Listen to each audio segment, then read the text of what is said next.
called Michigan State, Michigan. Did anybody say anything to you about that when that happened?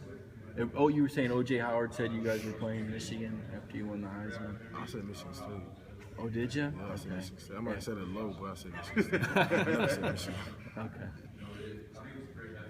You heard that Michigan State players said they wanted to hit you harder than you've ever been hit before? You heard that? Yeah.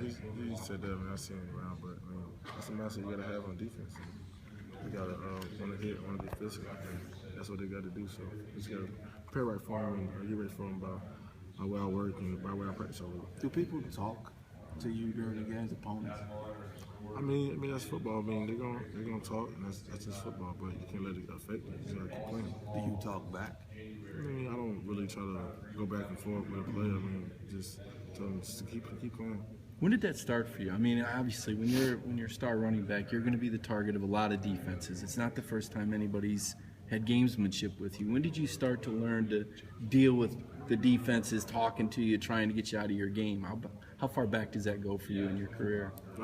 Probably since like middle school and high school. I mean, it's just football, so you don't really let it affect you, man. Some people play their game different. I don't really do my game off talking. I just go out there and play and let my game talk for me. So.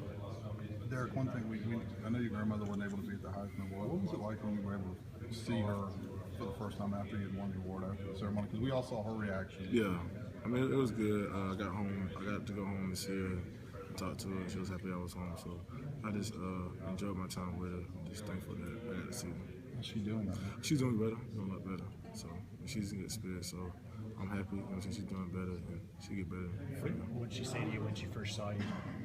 She's asking me how I was doing and how long I was home. Of course, it wasn't too long, but she was just happy to see me. Derrick, in your own words, describe the process.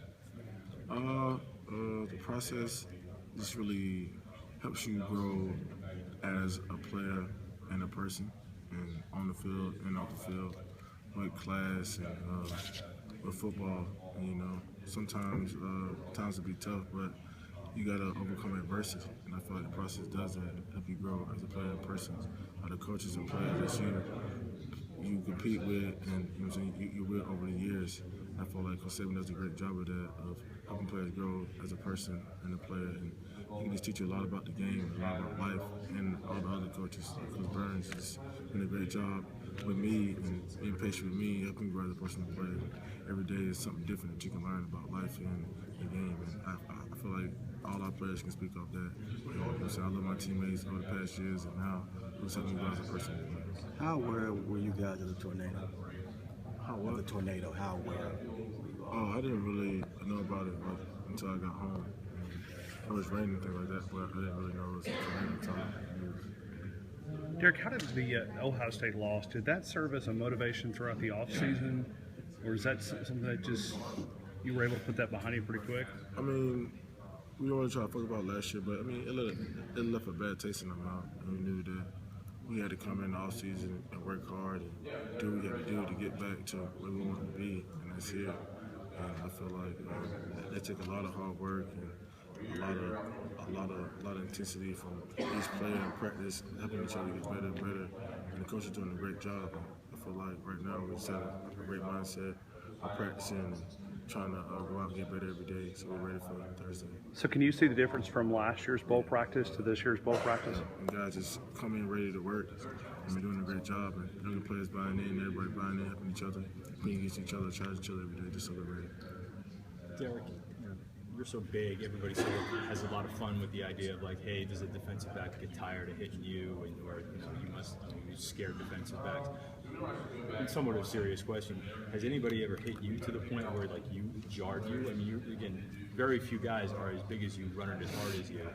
Do you get hits that have you gotten hit this year to the point where you maybe got knocked back? You remember a hit where you felt like you got the blow as opposed to giving the blow? I mean, every week you're gonna get hit, especially playing in the SEC. And we got great teams and great defensive players that do a great job and that can tackle. They're very fundamental. So every week I got hit. I mean, it's just the nature of the game. You know what I'm saying? We play a good team, so every week you gotta prepare getting hit and just keep on playing. Derrick, you got so many questions about the workload. Do you ever worry or think about the future and how many hits you've taken or what a beating you've taken?